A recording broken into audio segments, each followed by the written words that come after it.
Elle se tenait sur le pas de la porte, vêtue de sa chemise et de rien d'autre, la pluie coulant sur les vitres derrière elle, comme si le monde lui-même pleurait. Il savait que marcher vers elle lui coûterait tout ce qu'il avait bâti, son empire, sa réputation, la vie méticuleusement construite qu'il avait passé une décennie à perfectionner. Mais certains moments ne demandent pas la permission. Ils arrivent, c'est tout. Et soit vous vous abandonnez, soit vous passez le reste de votre vie à vous demander quel goût avait le paradis. Le verre de champagne qui s'est brisé à minuit, l'ascenseur qui s'est arrêté entre deux étages, les piégeant dans le silence, le contrat qu'il n'a jamais signé, le matin où elle est partie sans dire au revoir, la vérité qui a tout fait s'écrouler. Peut-être l'avez-vous ressenti aussi, cette attraction gravitationnelle vers quelqu'un que vous n'étiez jamais censé toucher. La façon dont certaines personnes n'entrent pas seulement dans votre vie, elles la recablent, réarrangent les meubles de votre âme jusqu'à ce que plus rien ne s'emboîte comme avant. Vous vous dites que ce n'est qu'une attirance, qu'une alchimie, qu'une phase. Mais au fond de vous, vous savez que certaines connexions ne sont pas des accidents. Ce sont des rendez-vous pris avec le destin. Avez-vous déjà ressenti cette attirance que vous ne pouviez pas expliquer? Cette alchimie que la logique ne peut définir? Si les histoires de passion interdite et d'amour retrouvé vous touchent, abonnez-vous. Un nouveau voyage romantique est proposé chaque soir. Ceci n'est pas une histoire de bien ou de mal, car le cœur ne parle pas ces langages. C'est à propos de ce qui se passe lorsque le désir entre en collision avec le devoir, lorsque la personne qui vous fait vous sentir le plus vivant est celle que vous êtes censé fuir. C'est à propos d'un homme qui contrôlait des empires valant des milliards de dollars, mais ne pouvait pas contrôler la façon dont ses mains tremblaient quand elle entrait dans une pièce. Et d'une femme qui avait passé toute sa vie à jouer la carte de la sécurité, jusqu'à ce que la sécurité commence à ressembler à une prison. À la fin de cette histoire, vous comprendrez pourquoi certains amours laissent des cicatrices qui ressemblent à des bénédictions, pourquoi certaines personnes nous changent même quand elles ne restent pas, pourquoi le paradis et le péché portent parfois le même visage. Et pourquoi le cœur, cette chose têtue et insouciante, continue de choisir la vérité plutôt que la sécurité, à chaque fois. Cela a commencé à Paris, dans le genre de penthouse où l'argent chuchotait au lieu de crier. Septembre venait de dorer la ville, cette brève fenêtre où Paris ressemble à une promesse plutôt qu'à une menace.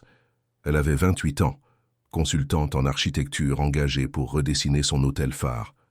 Il avait 37 ans, un milliardaire autodidacte avec de la glace dans les veines et des fantômes dans son passé. Leur première rencontre a duré 7 minutes. Il faudrait 6 mois pour s'en remettre. Il ne croyait pas au destin, aux âmes sœurs, à tout ce qu'il ne pouvait pas mesurer sur une feuille de calcul. Mais ensuite, elle lui a souri de l'autre côté de cette table de conférence, et quelque chose d'ancien dans sa poitrine a reconnu quelque chose d'éternel dans la sienne. Certaines histoires commencent bien avant que les personnages ne se rencontrent. C'était l'une d'elles.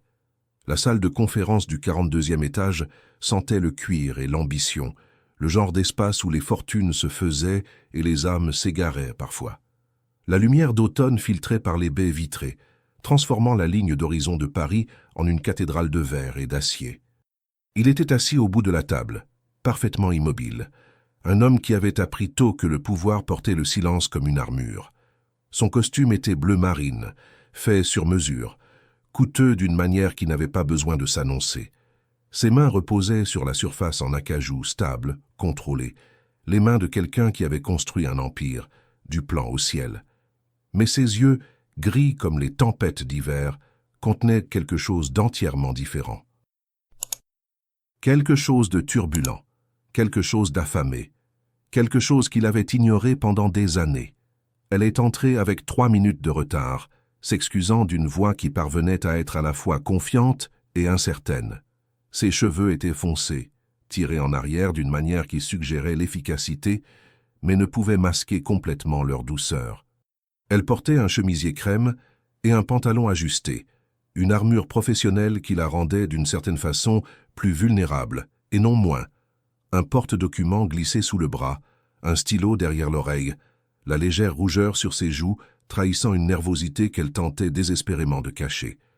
Quand leurs yeux se sont croisés, ce premier moment sans histoire qui a changé le monde, la texture de l'air dans la pièce a changé. pas de manière spectaculaire, pas de manière évidente. Juste un glissement subtil, comme la chute de pression avant une tempête. Elle a scié la première, a détourné le regard, s'est dirigée vers la chaise vide en face de lui. Il a observé ses mains lorsqu'elle a ouvert son porte-document, a remarqué le léger tremblement qu'elle combattait.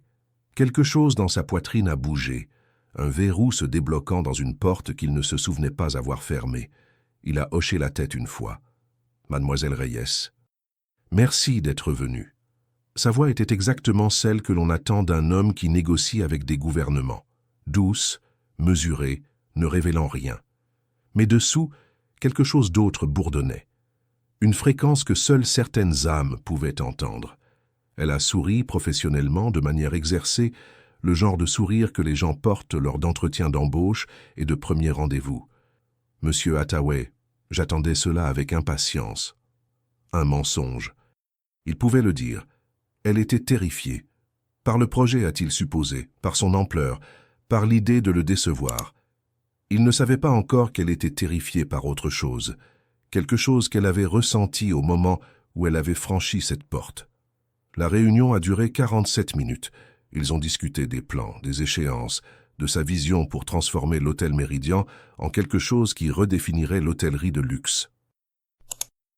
Elle a parlé de fluidité et de lumière, de la création d'espaces qui se sentent vivants, de l'architecture comme expérience émotionnelle plutôt qu'équation structurelle. Sa passion transparaissait à travers sa façade professionnelle, transformait ses mots prudents en quelque chose de presque lumineux. Il s'est retrouvé à se pencher en avant sans le vouloir, attiré dans son orbite comme si la gravité avait soudainement choisi ses favoris. Quand elle a gesticulé, expliquant comment le hall pouvait devenir une narration plutôt qu'une simple entrée, sa main a fendu l'air avec une grâce inattendue. Il a remarqué la petite cicatrice sur son pouce gauche, s'est interrogé sur son histoire, s'est demandé quand il avait commencé à se soucier des histoires écrites sur la peau d'inconnus. À un moment donné, elle a ri, un vrai rire, sans défense, lorsqu'il a fait une observation sarcastique sur les choix architecturaux de ses concurrents. Le son a atterri dans sa poitrine comme quelque chose tombé d'une grande hauteur. Il avait entendu d'innombrables rires, rires charmants, rires séducteurs, rires calculés, conçus pour obtenir des faveurs. C'était différent. C'était la lumière du soleil perçant les nuages d'orage. C'était honnête. C'était dangereux. Au moment où elle a rangé son porte-document, le ciel extérieur était passé de l'or à l'ambre. Elle s'est levée, a tendu la main à travers la table. « Merci pour cette opportunité, monsieur Hathaway. Je ne vous décevrai pas. » Sa poignée de main était ferme, professionnelle, brève, mais lors de ce contact de 3 secondes, il a senti la chaleur remonter le long de son bras, se nicher quelque part derrière ses côtes. Quelque chose dans ses yeux suggérait qu'elle l'avait ressenti aussi. Un éclair de reconnaissance, rapidement dissimulé. Elle est partie, et la salle de conférence s'est soudain sentie plus froide, plus vide, comme si quelqu'un avait retiré tout l'oxygène et l'avait remplacé par de l'air chair.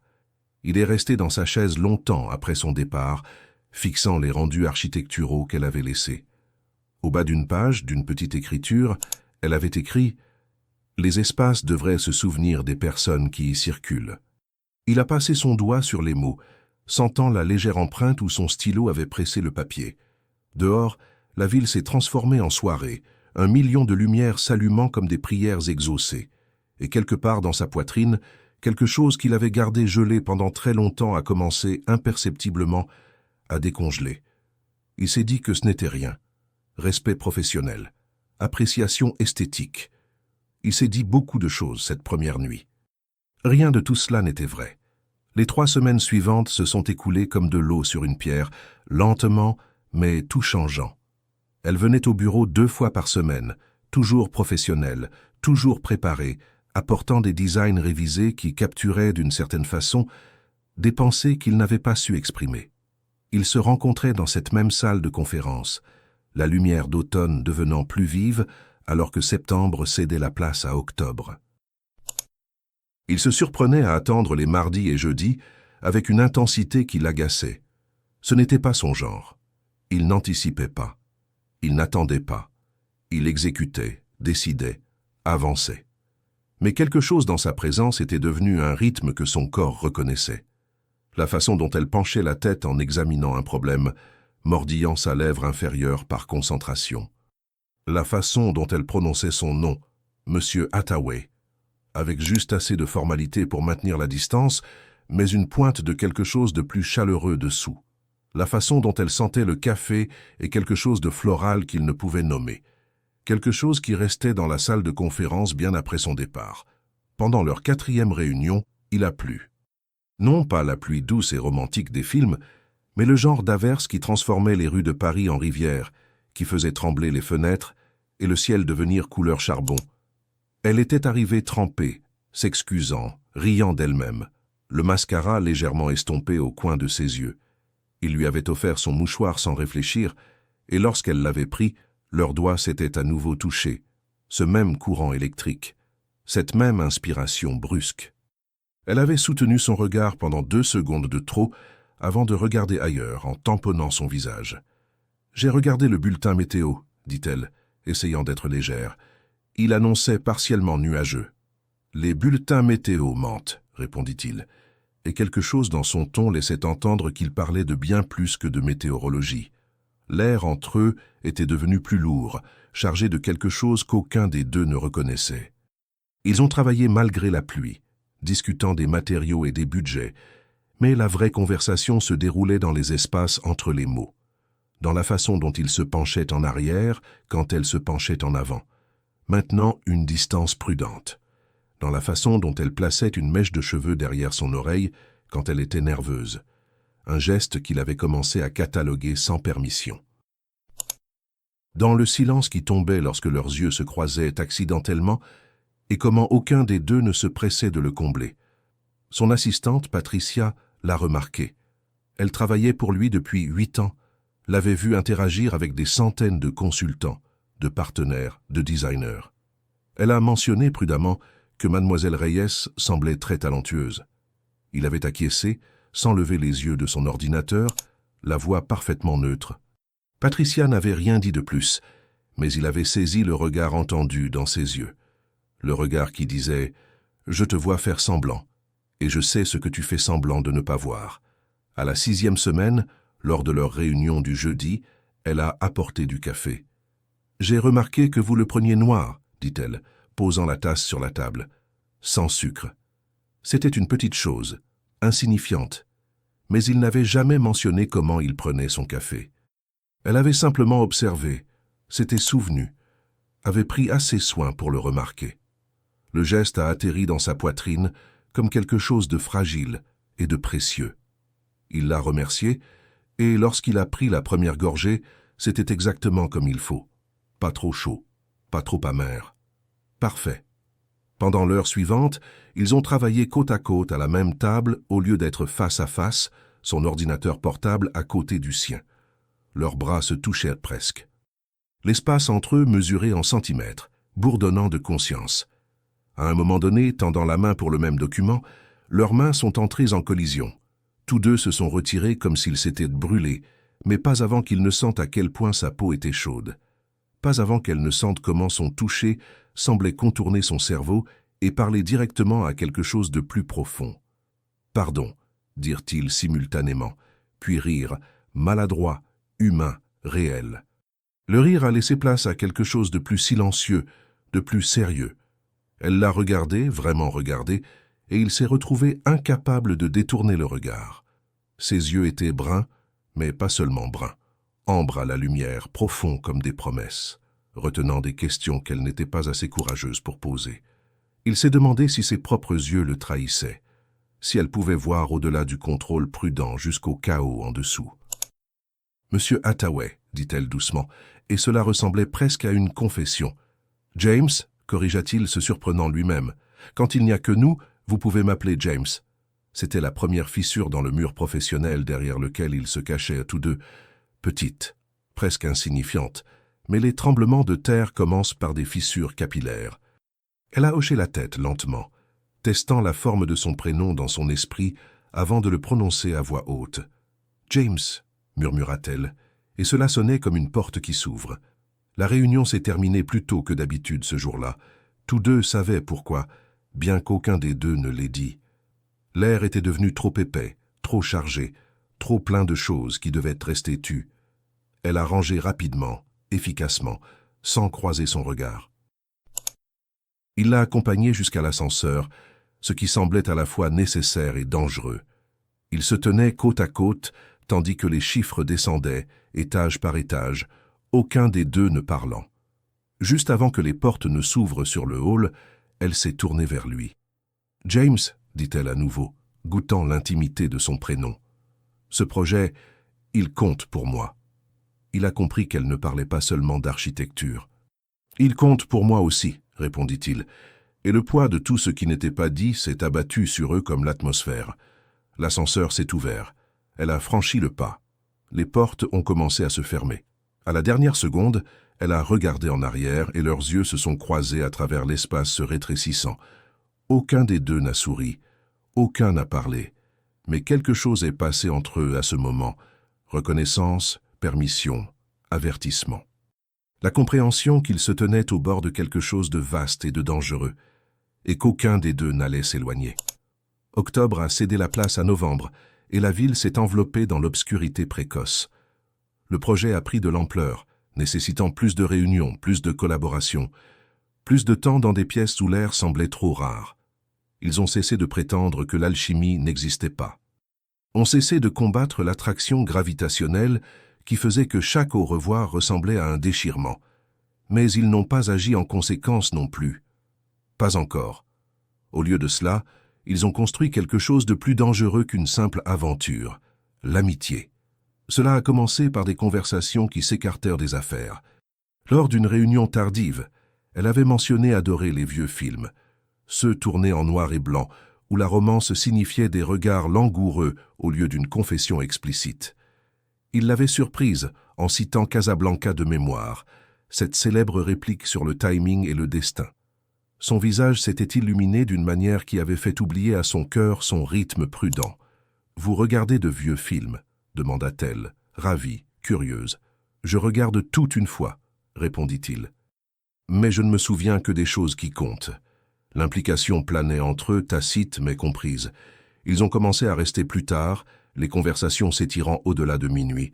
Son chauffeur attendait en bas, patient, pendant qu'ils étaient assis dans son bureau à parler de tout, sauf de ce qu'il disait réellement.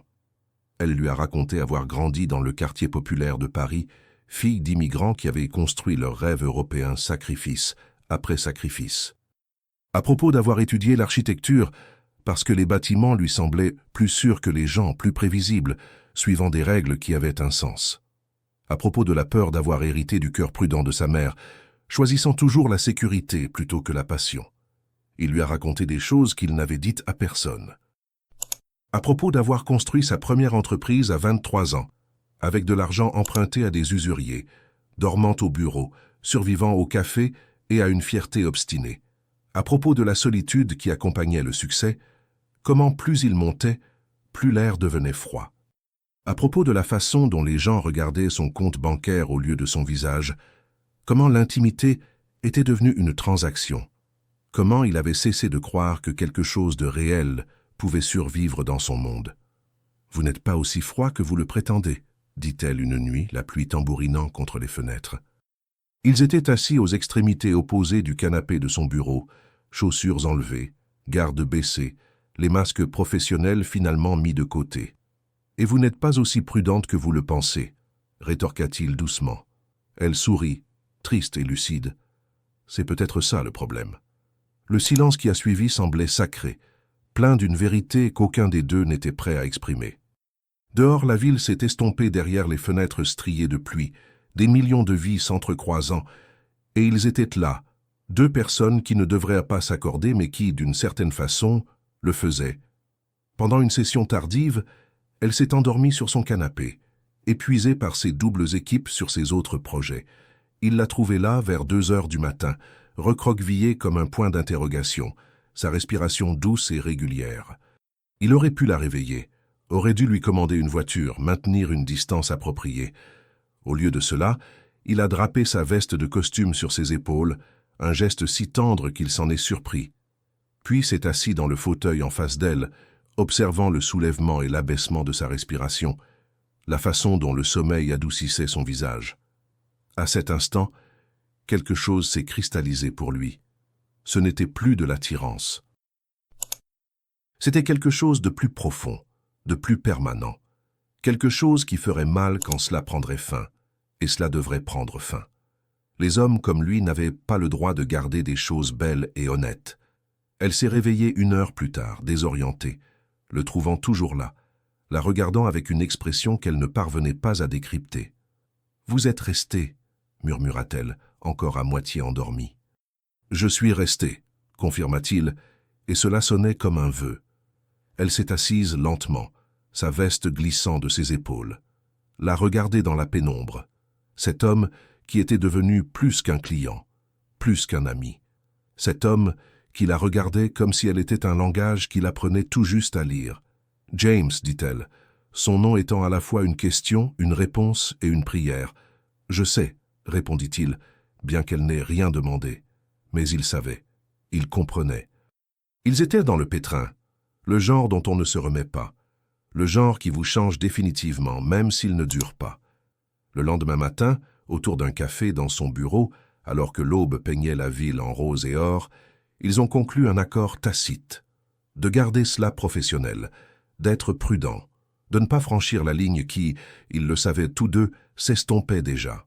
Mais les accords conclus à la lumière du jour ne tiennent pas toujours dans l'obscurité. Et le cœur, cette chose têtue et insouciante, n'honore pas les contrats.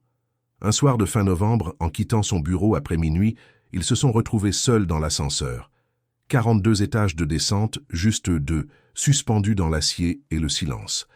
Elle se tenait d'un côté, il se tenait de l'autre, l'espace entre eux mesuré en mètres, mais semblant être des kilomètres. Aucun n'a parlé. Les deux respiraient à peine. L'ascenseur descendait étage par étage, chaque numéro s'allumant comme un compte à rebours. 38e étage. Ses mains se sont crispées sur les côtés. 34e. Son pouls battait dans sa gorge. 29e. L'air s'épaississait. 23e. Le temps a ralenti, s'est étiré et devenu élastique. 15e. Elle l'a regardé. La trouvait déjà en train de la regarder. 10e. Sa mâchoire se serra. Le contrôle lui échappait. 5e. Elle a pris une inspiration, se préparant à ce qui allait suivre. Les portes se sont ouvertes sur le hall, rompant le charme. Ils sont sortis dans la fraîche étendue de marbre, le portier de nuit hochant poliment la tête. Sa voiture attendait au bord du trottoir, chauffeur prêt. « Puis-je vous raccompagner » demanda-t-il, la voix rauque de retenue. Elle aurait dû dire non, aurait dû appeler sa propre voiture, aurait dû maintenir la distance. « Oui » murmura-t-elle à la place, et cela ressemblait à un pas dans le vide. Le trajet en voiture à travers Paris de nuit était silencieux, les réverbères peignant des ombres mouvantes sur leurs visages. Ils étaient assis au côté opposé du siège arrière, sans se toucher. Mais l'espace entre eux bourdonnait d'électricité. Lorsqu'ils sont arrivés à son immeuble à Montmartre, une conversion d'immeuble ancien, modeste et charmante, il l'a accompagné jusqu'à la porte. Gentleman, professionnel. Approprié. Elle s'est tournée sur le perron, clé à la main, le regardant.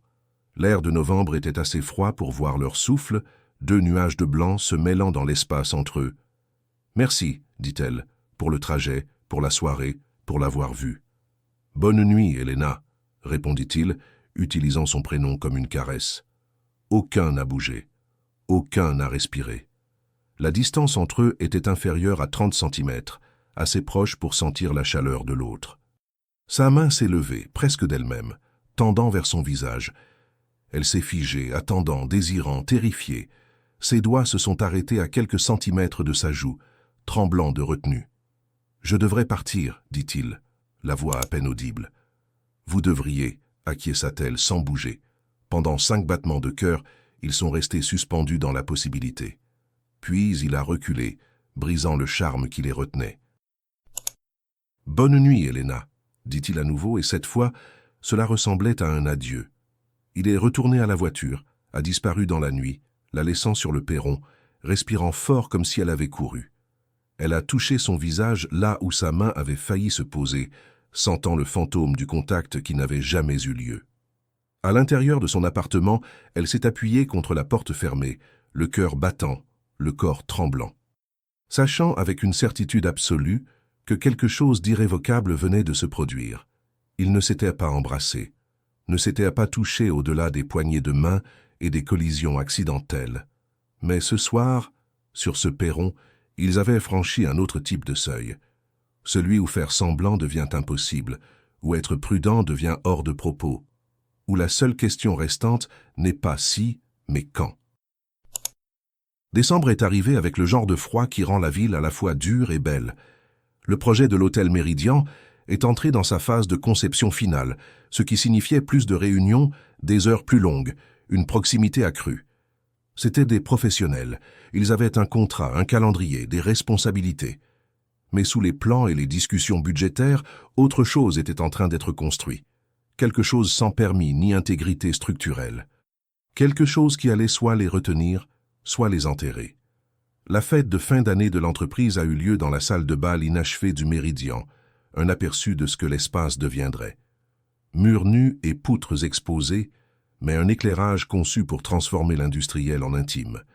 Helena s'était battue pour ses lumières, avait insisté sur le côté romantique plutôt que l'efficacité. Maintenant, debout dans l'espace qu'elle avait contribué à créer, elle comprenait pourquoi. La pièce brillait comme une lumière d'étoile capturée, douce et dorée, faisant en sorte que tout le monde ait l'air sous son meilleur jour. Elle portait du noir, simple et élégant, une robe qui suggérait plutôt qu'elle n'annonçait. Ses cheveux étaient lâchés pour une fois, tombant sur ses épaules en vagues qu'elle gardait habituellement contenues. Quand James l'a vue pour la première fois de l'autre côté de la pièce, sa conversation avec le maire s'est simplement arrêtée, en pleine phrase. En pleine pensée. Le maire, amusé, a suivi son regard et a souri d'un air entendu. « Allez-y », dit-il tranquillement. « Certaines choses ne peuvent pas attendre. » James a traversé la pièce comme un homme marchant vers le salut ou la destruction, sans savoir lequel, sans s'en soucier. Elle l'a vu arriver et quelque chose sur son visage a changé, s'ouvrant, s'adoucissant, se rendant. Ils se sont rencontrés au centre de la salle de bal inachevée, entourés de gens mais d'une certaine manière seuls. « Vous êtes… » commença-t-il, puis s'arrêta car chaque mot semblait insuffisant. « Différente » proposa-t-elle souriant légèrement. « Réelle » corrigea-t-il. « Vous avez l'air réelle. » C'était la chose la plus honnête qu'il ait dite dans une pièce pleine de mensonges polis. Ils sont restés là tandis que la fête se déroulait autour d'eux, deux personnes dans leur propre univers privé. La musique a changé. Quelque chose de lent, quelque chose de vieux. Quelque chose qui sonnait comme du désir mis en mélodie. « Dansez avec moi », dit-il, et ce n'était pas vraiment une question. Elle a hoché la tête et il lui a pris la main, l'a menée à la piste de danse improvisée. Son bras a encerclé sa taille, et pour la première fois, ils se sont touchés délibérément, pleinement, sans faux semblant. Sa main sur son épaule, sa main sur le bas de son dos. Leurs autres mains jointes, traditionnelles, correctes. Mais rien dans cet instant ne semblait correct. Ils ont bougé ensemble, et son corps s'est ajusté contre le sien comme s'ils avaient été conçus par le même architecte. Comme si toutes ces semaines de distance prudente avaient été une préparation à cette configuration exacte. Elle a reposé sa tête contre sa poitrine, et il s'est demandé si elle pouvait entendre son cœur battre trop vite, trop fort, trop honnêtement. « C'est dangereux », murmura-t-elle contre sa chemise. « Je sais », répondit-il, l'attirant plus près au lieu de la laisser partir. Ils ont valé au rythme d'une musique qu'aucun des deux n'entendait vraiment, perdu dans un rythme qui n'avait rien à voir avec l'orchestre. Sa main a bougé légèrement sur son dos, les doigts s'étalant, revendiquant un territoire sur lequel il n'avait aucun droit. Son souffle se coupa, et elle inclina son visage pour le regarder. Leurs yeux se sont rencontrés, et toute la fête s'est estompée en bruit blanc. Tous les autres sont devenus des ombres. Les murs se sont dissous. Le temps a trébuché. Son regard est tombé sur sa bouche, et elle a ressenti ce regard comme un contact physique. Elle a entrouvert ses lèvres, à peine inconsciemment l'invitation écrite dans ce petit mouvement. Il s'est penché, assez lentement pour qu'elle puisse l'arrêter, assez désespéré pour que l'arrêter aurait tué quelque chose de vital. L'espace entre eux a diminué. 8 centimètres, 5, 2. Elle pouvait sentir son souffle sur ses lèvres, chaud et tremblant. Pouvait sentir son eau de Cologne, quelque chose de cher et de discret qu'elle avait inhalé dans les ascenseurs pendant des mois. Pouvait sentir le tremblement dans sa main là où elle pressait son dos. Ils étaient à un battement de cœur de franchir la ligne autour de laquelle ils tournaient depuis 3 mois. « C'est Monsieur Hathaway !» Une voix a traversé la bulle qu'ils avaient construite, aiguë et intrusive. Ils se sont séparés comme des adolescents surpris par des parents, respirant fort, désorientés. Un des membres de son conseil d'administration s'est approché, ignorant ce qu'il venait d'interrompre, parlant des rapports de fin d'année, des projections trimestrielles, de choses qui semblaient soudainement insignifiantes. James a hoché la tête, répondant automatiquement, mais ses yeux n'ont jamais quitté Helena. Elle se tenait à 1 mètre de distance maintenant, les mains jointes devant elle, le visage rougi, les lèvres toujours entr'ouvertes, le regardant comme s'il venait de lui montrer le paradis et d'en claquer la porte. Le membre du conseil est finalement parti, et ils se sont retrouvés seuls. Mais le charme était rompu, la réalité se réaffirmant avec une précision cruelle. « Je devrais... » commença-t-elle, faisant un geste vague vers la sortie. « Helena, dit-il, et son prénom dans sa bouche sonnait comme quelque chose qui se brise. « Cela ne peut pas arriver, James, dit-elle, mais sa voix tremblait, peu convaincue. « Je sais, acquiesça-t-il, faisant un pas vers elle malgré ses mots. « Je travaille pour vous. Il y a une dynamique de pouvoir, c'est non éthique, termina-t-il, compliqué, potentiellement désastreux pour nos 2 carrières. »« Oui, dit-elle, soulagement et déception se mélangeant dans cette seule syllabe. Ils se sont fixés, cataloguant les raisons pour lesquelles cela était impossible. Ignorant la vérité beaucoup plus simple que cela se produisait déjà, se produisait depuis longtemps, continuerait de se produire jusqu'à ce qu'ils se rendent ou que l'un d'eux s'enfuit. « Je devrais y aller, » dit-elle à nouveau, et cette fois commença à se diriger vers la porte. Il lui a attrapé la main, doucement mais fermement, l'arrêtant en plein élan. « Attendez, » dit-il, sans plan, sans script, juste un besoin désespéré de la retenir. Elle s'est retournée, les yeux brillants de quelque chose qui ressemblait à des larmes, et se ressentait comme la vérité. « Si je reste, » murmura-t-elle, « si je reste, je ne voudrais pas partir. »« Alors restez, » dit-il simplement, follement, avec espoir. Pendant un instant, elle a vacillé. Il pouvait le voir dans ses yeux, la guerre entre ce qu'elle voulait et ce qu'elle savait être sûre, entre la vie qu'elle avait soigneusement construite et le chaos qu'il représentait, entre la femme qu'elle avait été et la femme qu'elle devenait en sa présence. « Je ne peux pas, » dit-elle finalement et retira sa main. Elle est partie ensuite, a vraiment marché loin, disparaissant dans la foule puis par la sortie. James est resté seul au centre de la salle de bal inachevée, entouré de célébrations, se sentant plus vide que les murs autour de lui. Sa main picotait encore là où elle l'avait touché. Ses lèvres lui faisaient encore mal du baiser qui n'avait pas eu lieu. Sa poitrine brûlait encore de quelque chose de trop grand pour que sa cage thoracique le contienne. Dehors, Helena se tenait dans la rue froide de décembre, le souffle coupé, les larmes coulant finalement. Sachant qu'elle avait fait ce qu'il fallait, sachant que cela n'avait pas d'importance, parce que s'éloigner de lui ce soir ne l'avait pas sauvée. C'était déjà trop tard pour ça. Elle était déjà en train de tomber, était tombée, continuerait de tomber. Et finalement, la gravité les réclamerait tous les deux. La semaine après la fête, Helena n'est pas venue au bureau. Elle a envoyé des courriels, professionnels, détaillés, assurant la progression du projet, mais elle n'est pas apparue. N'a pas appelé. Ne lui a pas donné l'occasion de dire les choses qui lui brûlaient la poitrine. James se disait que c'était mieux ainsi, que la distance refroidirait ce qui s'était allumé entre eux, que le professionnalisme reprendrait le dessus et qu'ils finiraient le projet comme des adultes. Il se disait beaucoup de choses pendant ces 7 jours. Rien de tout cela n'a aidé. Dès vendredi, il a cessé de faire semblant. Il avait son adresse grâce au dossier RH auquel il n'aurait certainement pas dû accéder. Il se disait qu'il avait juste besoin de discuter des éléments de design, du calendrier du projet, des attentes du client. Il se disait qu'il n'était pas en train de rouler vers Montmartre à 9 heures du soir parce qu'il ne supportait pas une nuit de plus sans voir son visage. Son immeuble avait l'air différent en hiver, la façade en pierre ancienne couverte de givre, les fenêtres brillant chaleureusement contre le froid.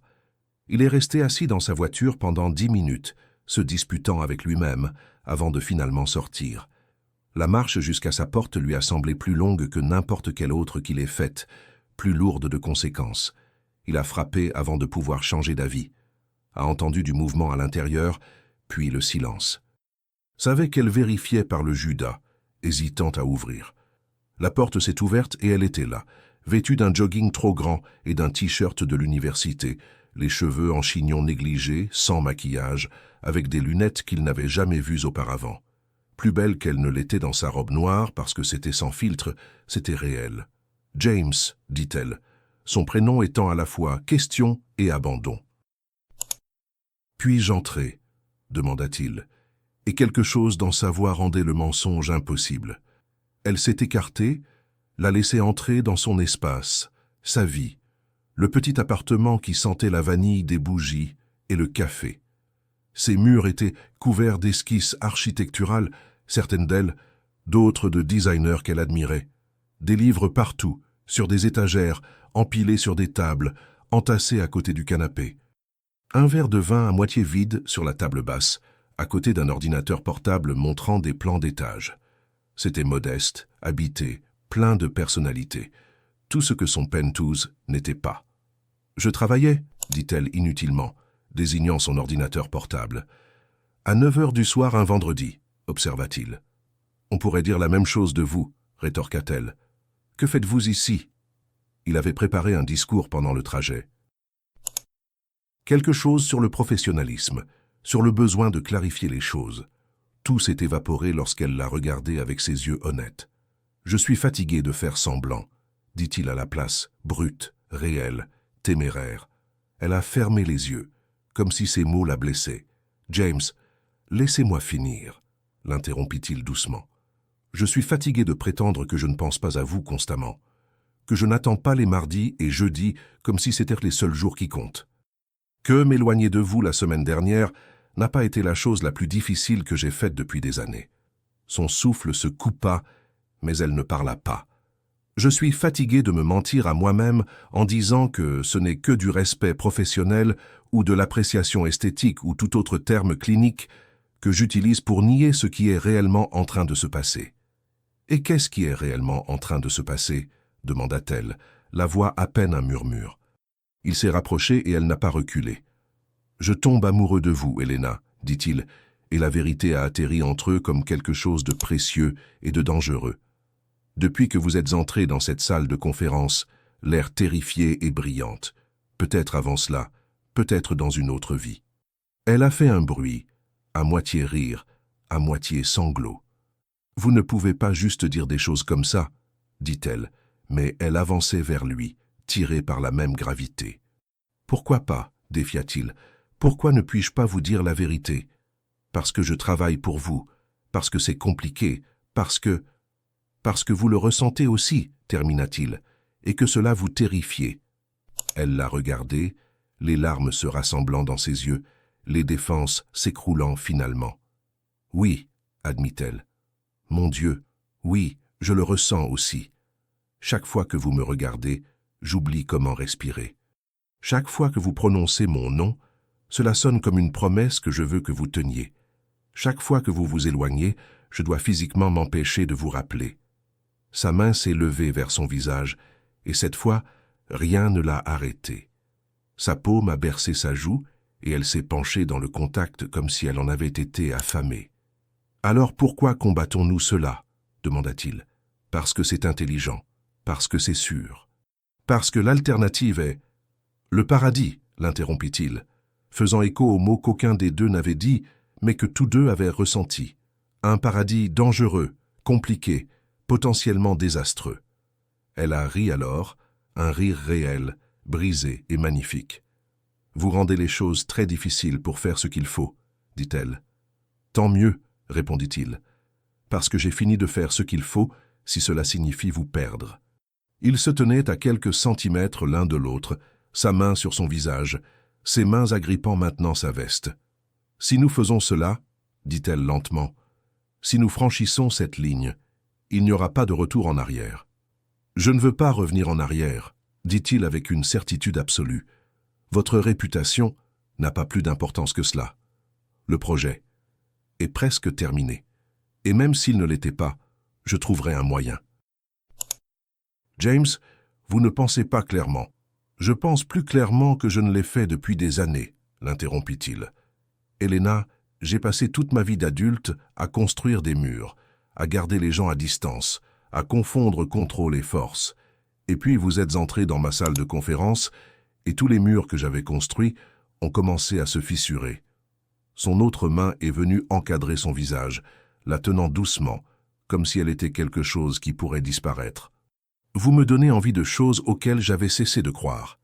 L'honnêteté, le lien. Quelqu'un qui voit au-delà de l'empire jusqu'à la personne en dessous. Quelqu'un qui n'est pas impressionné par ma richesse ou intimidé par ma réputation.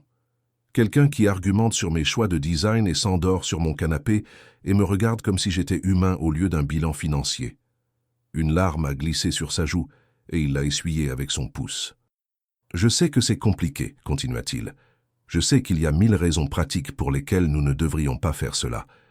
Mais Helena, la vie est courte et le vrai lien est rare et je suis tellement fatigué de la sécurité. » Elle a fermé les yeux et lorsqu'elle les a ouverts, quelque chose avait changé. La peur était toujours là, mais en dessous, quelque chose de plus courageux. « Je tombe amoureuse de vous aussi, avoua-t-elle, la voix tremblante, si fort que ça me fait peur.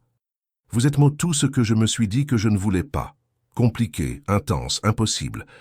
Mais d'une certaine manière, vous êtes aussi tout ce dont je ne savais pas que j'avais besoin. » Son cœur, cet organe qu'il avait dressé à la soumission il y a des années, s'est animé dans sa poitrine. « Alors que faisons-nous » demanda-t-il. Elle a souri, triste et pleine d'espoir, et terrifiée et courageuse.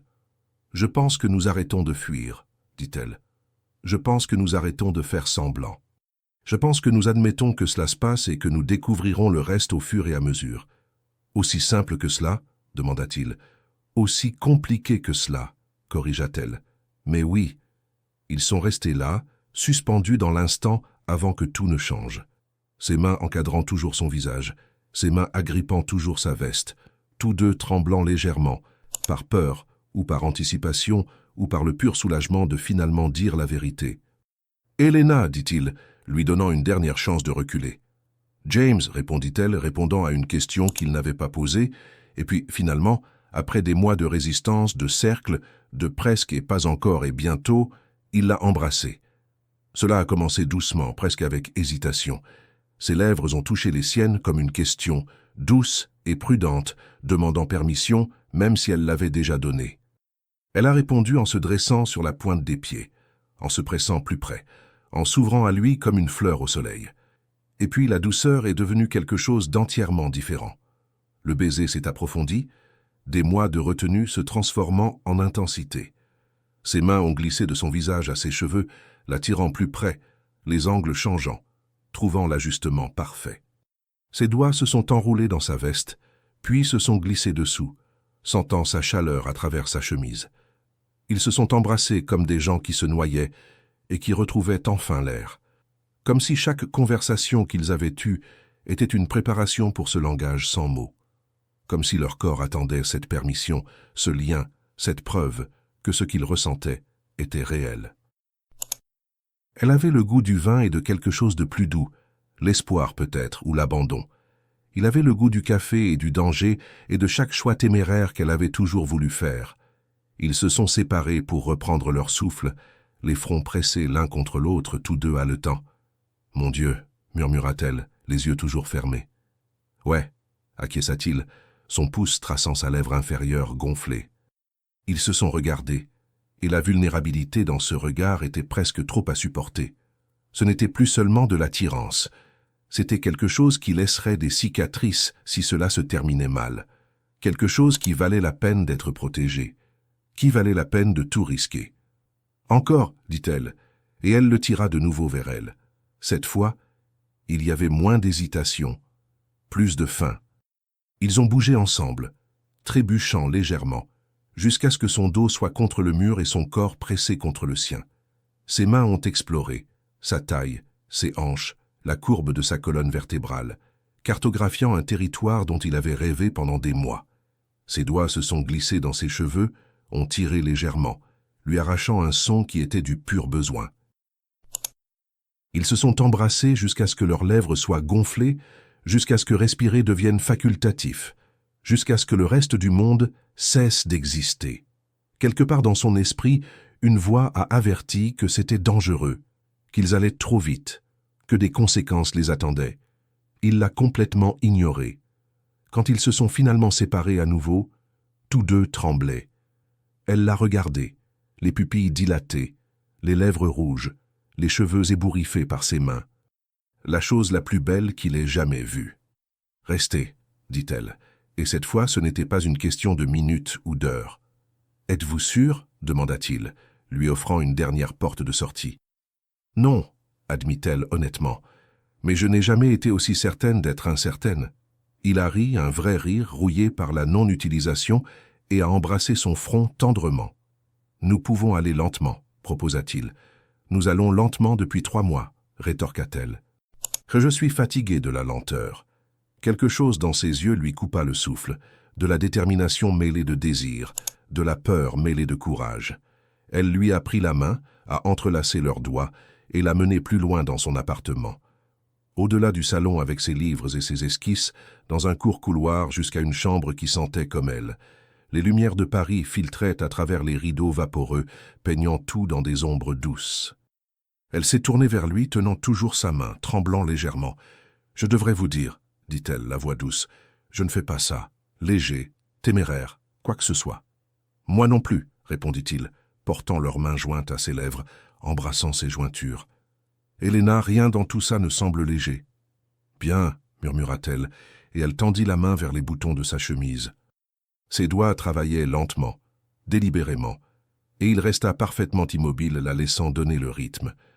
Chaque bouton révélait plus de lui, et elle explora avec ses yeux, puis ses mains, puis ses lèvres. Il a fermé les yeux, submergé par la tendresse de son toucher. Personne ne l'avait touché comme ça depuis des années, comme s'il était quelque chose de précieux plutôt que de puissant, comme s'il était un homme plutôt qu'un monument. Quand sa chemise est tombée sur le sol, il a tendu la main vers l'ourlet de la sienne, s'arrêtant avec une question dans ses yeux. Elle a hoché la tête, et il l'a soulevée lentement, avec respect, la découvrant centimètre par centimètre. Ils se sont déshabillés mutuellement avec soin, entre les baisers, entre les mots murmurés qui sonnaient comme des prières. Et quand ils se sont finalement retrouvés peau contre peau, cela a semblé moins le début de quelque chose de physique et plus l'achèvement de quelque chose qui avait commencé des mois auparavant. Ils ont bougé lentement au début, apprenant les rythmes de l'autre, découvrant ce qui faisait l'autre haleter, gémir, se rendre. Ses mains ont cartographié son corps comme une topographie, trouvant des montagnes et des vallées, des espaces sacrés. Ses doigts ont tracé ses cicatrices, physiques et invisibles, acceptant chaque imperfection, chaque blessure, chaque secret écrit dans sa peau. Ils ont fait l'amour comme des gens qui attendaient cette personne spécifique depuis toute leur vie, comme si leur corps reconnaissait quelque chose que leurs esprits apprenaient encore, comme si ce n'était pas seulement du désir, mais quelque chose de plus profond, lien, acceptation, foyer. Le temps est devenu fluide, sans importance. Le monde extérieur, avec ses jugements et ses complications et ses questions du lendemain matin, a cessé d'exister. Il n'y avait que ça, seulement eux, seulement la vérité qu'ils parlaient sans mots. Quand ils se sont finalement effondrés ensemble, à bout de souffle et emmêlés dans les draps, aucun n'a parlé immédiatement. Les mots semblaient trop petits pour ce qui venait de se passer. Elle a reposé sa tête sur sa poitrine, sentant son rythme cardiaque ralentir graduellement. Son bras s'est enroulé autour d'elle, la tenant près, comme si la laisser partir pouvait tout annuler. « Reste », murmura-t-elle à nouveau, sans différence cette fois. « Je ne vais nulle part », promit-il, et il pressa un baiser sur ses cheveux. Ils sont restés allongés dans l'obscurité, s'écoutant respirer, sentant le soulèvement et l'abaissement des poitrines, la chaleur de la peau. Finalement, elle a incliné son visage pour le regarder. « James, dit-elle, son prénom étant une bénédiction dans le silence. « Oui, répondit-il, sa main traçant des motifs indolents sur son épaule. « Cela change tout, dit-elle. Pas une question, juste une reconnaissance. »« Je sais, dit-il. Le regrettez-vous » Elle a réfléchi, honnête même maintenant, terrifiée, mais pas désolée. Jamais désolée. il a souri dans l'obscurité, et quelque chose dans sa poitrine qui était serrée depuis des années s'est finalement détendu. « Moi non plus, » dit-il. Ils sont restés éveillés jusqu'à l'aube, parlant à voix basse, partageant des histoires, apprenant l'histoire de l'autre. Il lui a raconté son enfance à Lyon, un père qui est parti, une mère qui travaillait 3 emplois, la faim qui l'a poussé non seulement vers le succès, mais vers la preuve qu'il comptait. Elle lui a raconté le voyage de sa famille depuis le Maghreb, le poids de leurs sacrifices, la pression de faire en sorte que chaque choix compte, sa peur de décevoir les gens qui avaient tout abandonné pour qu'elle puisse rêver. Ils ont échangé des secrets comme de la monnaie, investissant dans un avenir qu'aucun des deux ne pouvait garantir, mais que tous deux désiraient désespérément. Alors que la lumière commençait à filtrer à travers les rideaux, elle s'est endormie dans ses bras, enfin paisible.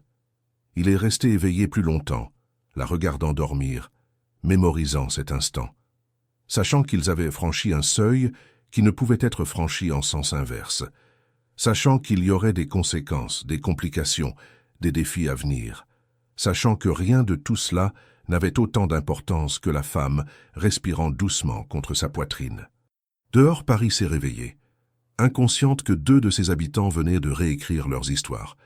À l'intérieur, dans cette petite chambre de Montmartre, quelque chose de fragile et de puissant était en train de naître. Pas seulement l'amour, bien que ce fût cela, mais quelque chose de plus rare. Un lien honnête dans un monde bâti sur des façades. 2 personnes choisissant la vérité plutôt que la sécurité. Se choisissant l'une l'autre malgré toutes les raisons logiques de ne pas le faire. Le paradis et le péché, il s'avéra, pouvaient avoir exactement le même goût. Les semaines suivantes se sont déroulées comme un rêve fiévreux, intense, désorientant, totalement accaparant. Ils ont essayé de maintenir le professionnalisme pendant les heures de bureau, mais tout le monde avec des yeux pouvait voir que quelque chose avait changé. La façon dont ils se regardaient par-dessus les tables de conférence. La façon dont la proximité ne les rendait plus prudents mais confortables. La façon dont l'assistante de James a commencé à bloquer plus de dîners de réunion dont tout le monde savait qu'ils n'étaient pas pour les affaires. Patricia, son assistante, l'a pris à part un après-midi avec un sourire entendu. « J'ai travaillé pour vous pendant 8 ans, dit-elle. Je ne vous ai jamais vu sourire à votre téléphone. Quoi que vous fassiez, qui qu'elle soit, ne la laissez pas partir. » Il avait acquiescé, incapable de le nier, refusant d'en discuter. Parce que comment pourrait-il expliquer qu'Helena était devenue l'axe autour duquel son monde tournait? Que le travail, qui avait toujours été tout pour lui, ressemblait maintenant à la chose entre lui et le retour auprès d'elle, qu'il avait commencé à mesurer le temps différemment, les heures jusqu'à ce qu'il la voie à nouveau, les minutes depuis leur dernier contact. Ils ont établi un rythme. Chez elle, principalement, parce que son penthouse lui semblait trop froid, trop corporate, trop ressemblant à l'homme qu'il avait été avant elle. Elle préparait des repas simples, des pâtes, des salades, des choses faites avec de vraies mains et de vrais soins. Il la regardait bouger dans sa petite cuisine, hypnotisé par la domesticité de la chose. Il avait passé des années à manger dans des restaurants 5 étoiles avec des gens dont il oubliait immédiatement les noms. Mais ça, des pâtes en boîte et de la sauce en bocal mangée sur son canapé de seconde main, avait le goût de quelque chose de réel, le goût de la maison. Ils ont parlé sans fin, rattrapant des années de conversation superficielle par une profondeur qui semblait parfois abyssale, à propos de rêves reportés, de peurs tues, de la distance entre qui nous sommes et qui nous espérions devenir. Elle lui a montré des esquisses de l'université, des designs ambitieux qu'elle n'avait jamais construits, des idées trop folles pour des clients pratiques. « Pourquoi ne les proposez-vous pas ?» demanda-t-il, étudiant un design de musée qui ressemblait à de la musique figée. « Parce que les gens ne veulent pas du sauvage, dit-elle doucement. Ils veulent du sûr, du pratique, de l'abordable. Je veux du sauvage, dit-il, regardant non pas les esquisses, mais elle. Proposez-les-moi. Pour le prochain projet. Ses yeux s'écarquillèrent. James, vous ne pouvez pas juste... Je peux, l'interrompit-il. Je suis le PDG. Je peux faire ce que je veux. Elle a ri, secouant la tête. C'est ce que je craignais. Quoi? Ceci. Vous prenez des décisions commerciales basées sur des sentiments personnels. Ça mine tout ce pourquoi j'ai travaillé. Ça fait penser aux gens que j'ai réussi en couchant plutôt qu'en concevant. Il a compris immédiatement, ressentant la piqûre de son insouciance. « Vous avez raison, dit-il. Je suis désolé. C'était... Je ne pensais pas. » Elle s'est adoucie, voyant son repentir sincère. « Je sais que vous vouliez bien faire. Mais James, c'est exactement pourquoi les relations au travail sont compliquées. »« Alors que faisons-nous » demanda-t-il. « Nous les gardons séparés, dit-elle fermement. Au travail, vous êtes mon client. Point. Pas de traitement spécial, pas de favoritisme caché. Je gagne chaque opportunité où je n'en veux pas. » Il a hoché la tête, respectant son intégrité, même si cela rendait les choses plus difficiles. « Et ici » demanda-t-il, désignant son appartement. « Ici » dit-elle, se déplaçant dans ses bras. « Vous êtes juste James, pas d'empire, pas d'attente. Juste vous. Juste moi. C'est pas mal brisé, prévint-il. « Tant mieux, murmura-t-elle contre sa poitrine. « Moi aussi. Peut-être que nous pouvons être brisés ensemble. » La connexion physique entre eux restait électrique, mais ce qui le surprit fut la tendresse. Comment elle traçait des motifs sur son dos jusqu'à ce qu'il s'endorme, quelque chose que personne n'avait fait depuis l'enfance. Comment il brossait ses cheveux lentement, méditativement, apprenant leur texture et leur poids. Comment ils se douchaient ensemble et parfois se tenaient juste sous l'eau, pas sexuels, juste présents. Comment l'intimité s'est avérée être moins une question de passion et plus une question d'être vu pleinement et de ne pas se détourner. Une nuit, dans l'obscurité de sa chambre, elle a dit quelque chose qui l'a ouvert. « Dites-moi quelque chose que vous n'avez jamais dit à personne. » Il est resté silencieux si longtemps qu'elle a cru qu'il ne répondrait pas. Puis, « Je suis seul. Je le suis depuis des années. Même avant vous. Surtout après le succès. Je suis entouré de gens et complètement seul. » Elle lui a serré la main, l'encourageant à continuer. « J'ai construit cet empire en pensant que cela comblerait quelque chose. Mais plus je montais, plus je devenais isolé. Les gens veulent des choses de moi. De l'argent, un accès, des opportunités. Personne ne veut juste moi. » Sa voix se brisa légèrement sur le dernier mot. Elle l'attirait plus près, féroce et protectrice. « Je vous veux, » dit-elle clairement. « Pas votre empire. Pas vos relations, juste vous. » L'homme qui cite Casablanca et prend son café noir et a cette ride spécifique entre les sourcils quand il se concentre. Il a ri, aqueux et reconnaissant. « Il y a une ride ?»« Juste là, » dit-elle, la traçant avec son doigt. « Je l'ai remarqué le premier jour. »« J'ai remarqué votre cicatrice, » dit-il, prenant sa main, embrassant la petite marque sur son pouce. « Quoi d'autre avez-vous remarqué ?» demanda-t-elle. « Tout, » admit-il. « La façon dont vous mordillez votre lèvre en réfléchissant, comme vous touchez votre collier lorsque vous êtes nerveuse, que vous enlevez vos chaussures sous les tables de conférence, le petit bruit que vous faites lorsque vous goûtez le café pour la première fois. » Elle a senti les larmes lui piquer les yeux. « Vous me cataloguiez. »« Depuis le premier jour, » confirma-t-il. « Impossible de m'arrêter. Je ne peux pas m'arrêter. » Et ils ont fait l'amour alors, lentement et tendrement, parlant par des touches ce que les mots ne pouvaient contenir. Et après, enlacés, tous deux ont ressenti la paix terrifiante d'être complètement connus. De s'abandonner non seulement les corps, mais aussi les façades soigneusement construites qu'ils montraient au monde. Alors que décembre avançait vers Noël, la ville s'est transformée en quelque chose de magique. Ils ont marché dans le quartier enneigé, les doigts entrelacés, leur souffle visible dans l'air froid. Passé les façades décorées de lumière, les boutiques vendant du chocolat chaud, les couples patinant sur des petites patinoires. Ils étaient anonymes ici, juste deux personnes amoureuses, pas PDG et architectes, pas dynamique de pouvoir et complications professionnelles. Juste Elena et James, faisant des anges de neige comme des enfants, s'embrassant sous les réverbères comme des adolescents.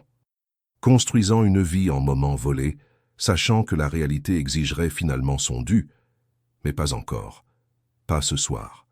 Ce soir, ils pouvaient prétendre que l'amour était simple, que des mondes différents pouvaient fusionner sans friction, que les contes de fées se produisaient dans le quartier, pas seulement dans les histoires. La veille de Noël, elle lui a donné une petite boîte emballée. À l'intérieur se trouvait une montre de poche vintage, en laiton et magnifique, gravée de coordonnées. « L'emplacement de votre premier bureau, » expliqua-t-elle. « Là où vous avez commencé, au cas où vous oublieriez que l'Empire n'est pas qui vous êtes, juste ce que vous avez construit. » Il n'a pas pu parler un instant, submergé par la délicatesse de l'attention. Personne ne lui avait fait un cadeau comme celui-ci, quelque chose qui le voyait, le comprenait, célébrait l'humain sous le succès. Son cadeau pour elle était également personnel, un ensemble de crayons d'architecte faits à la main, chacun gravé d'un mot différent. Sauvage, courageuse, brillante, à toi. Pour les designs que vous avez peur de proposer, dit-il, pour vous rappeler que la sécurité est surestimée. Elle a pleuré, riant à travers les larmes, le traitant d'impossible et de parfait dans la même phrase. Ils ont fait l'amour cette nuit-là, entourés de la douce lueur des lumières de son sapin de Noël. Lent et sacré, les corps exprimant des promesses qu'aucun ne pouvait encore articuler. Après, allongée dans l'obscurité chaleureuse, elle a dit « Je vous aime ». 3 mots, simples, dévastateurs. Il les avait déjà entendus, d'autres lèvres, dans d'autres contextes, mais c'était différent. C'était réel. C'était tout. « Je vous aime aussi », répondit-il, et il sentit quelque chose en lui guérir qu'il ne savait pas être brisé. Ils se sont endormis enlacés, en sécurité dans une nuit de Montmartre étouffée par la neige. Dehors, le monde continuait sa rotation, indifférent au miracle. À l'intérieur, 2 personnes brisées avaient trouvé quelque chose de rare, le courage d'être entières avec quelqu'un d'autre. Quoi que vienne ensuite, complications, conséquences, lumière du matin et retour à la réalité, cela attendrait. Pour l'instant, il n'y avait que cela. Abandon, acceptation, amour. Pour l'instant, c'était suffisant. Pour l'instant, c'était tout. Janvier a apporté le genre de froid qui ralentit même Paris. Le projet Méridien était presque terminé, ce qui signifiait que leur relation professionnelle touchait à sa fin juste au moment où leur relation personnelle s'approfondissait. Cela aurait dû être un timing parfait. Ça ne l'était pas. Parce que les fins, même nécessaires, ressemblent à une perte. Un vendredi soir où la neige tombait épaisse et silencieuse, transformant la ville en quelque chose de presque paisible, elle l'a appelé. « Venez », dit-elle, et quelque chose dans sa voix la rendait moins une invitation et plus un besoin. Il l'a trouvée dans un pull trop grand et des chaussettes en laine, l'appartement chaleureux et éclairé à la bougie, une vulnérabilité dans son expression qui lui a serré la poitrine. « Mauvaise journée ?» demanda-t-il, la tirant dans ses bras. « Journée compliquée », corrigea-t-elle, le visage enfoui dans sa poitrine. « J'ai reçu une offre, grande firme à Londres, architecte principal, poste de rêve. » Son cœur s'est arrêté. « C'est incroyable. Félicitations. » Elle s'est reculée, l'a regardé, les larmes aux yeux. « Je n'ai pas accepté, dit-elle. Pourquoi pas? Vous savez pourquoi. La vérité était assise entre eux, lourde et inéluctable. Sa carrière contre leur relation. Son rêve contre cette chose qu'ils étaient en train de construire. « Helena », commença-t-il, mais elle pressa ses doigts sur ses lèvres. « Pas ce soir », murmura-t-elle. « Ce soir, je ne veux pas penser au choix, au futur, ou à quoi que ce soit au-delà de cet instant. Ce soir, je ne veux que vous, tout de vous, s'il vous plaît. » Il a compris ce qu'elle demandait. Pas seulement une connexion physique, mais une présence complète. Le genre d'intimité qui brûle tout le reste, qui transforme 2 personnes en une seule vérité unifiée. Il a hoché la tête et elle lui a pris la main, l'a conduit à sa chambre où d'autres bougies vacillaient, où elle s'était clairement préparée pour ce moment. Ils se sont déshabillés lentement entre les baisers, entre les mots murmurés qui sonnaient, comme adieu et pour toujours, et s'il vous plaît. « J'ai besoin que vous sachiez, » dit-elle alors qu'ils s'unissaient, « que vous aimez m'a changé, m'a rendue plus courageuse, m'a fait croire que je méritais plus que la sécurité. »« Vous avez fait cela vous-même, » répondit-il, ses doigts traçant son visage comme s'il la mémorisait par le toucher. « J'ai juste regardé, juste témoigné de qui vous étiez déjà. » Ils ont fait l'amour différemment cette nuit-là, pas avec le désespoir de nouveaux amants ou le confort de corps familiers, mais avec l'intensité de personnes qui savaient que cela pourrait être l'une de leurs dernières chances de parler dans ce langage particulier. Ils ont bougé ensemble lentement, délibérément, cherchant tous 2 à mémoriser chaque sensation, chaque son, chaque instant de connexion. Ses mains ont cartographié chaque centimètre de sa peau, créant une géographie à laquelle il pourrait revenir en mémoire. Ses doigts ont exploré chaque angle, chaque cicatrice, chaque endroit secret qui le faisait haleter. Ils se sont embrassés comme on respire, comme on se noie, comme s'il pouvait transférer des âmes par le toucher. Quand elle s'est brisée dans ses bras, elle a dit son nom comme une prière, comme une malédiction, comme le seul mot qui comptait. Quand il l'a suivie dans ce plaisir annihilant, il l'a serrée plus fort, craignant la distance que le matin apporterait. Après qu'ils sont restés enlacés, la sueur refroidissant, les cœurs ralentissant graduellement, aucun des deux ne voulant lâcher prise. « Si vous acceptez ce poste, dit-il finalement dans le silence, je comprendrai. Votre carrière compte, vos rêves comptent. Mais, demanda-t-elle, entendant le mot tacite, mais vous me manquerez chaque jour, admit-il. Vous êtes devenu essentiel, comme respirer, comme la lumière. Je ne sais pas comment revenir à avant vous. Elle s'est tournée dans ses bras pour lui faire face, les yeux brillants.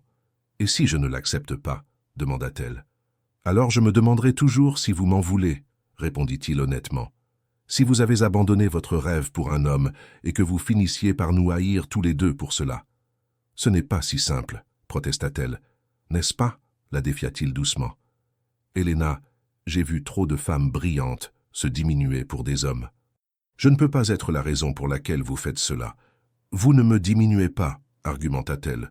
Vous me rendez plus grande, plus courageuse, plus moi-même. Maintenant, dit-il, mais dans 5 ans, 10 ans, quand le ressentiment s'accumulera et que vous réaliserez ce que vous avez sacrifié. Elle n'eut pas de réponse à cela, car il avait raison. Ils sont restés silencieux, chacun luttant avec des mathématiques impossibles. Comment additionner l'amour et les rêves sans que l'un ou l'autre ne devienne une soustraction? Finalement, elle a parlé, la voix petite et brisée. « Je ne veux pas vous perdre. Vous ne me perdrez pas, promit-il, même si vous êtes à Londres, même si cela devient des appels et des visites et finalement juste des souvenirs, vous ne me perdrez pas.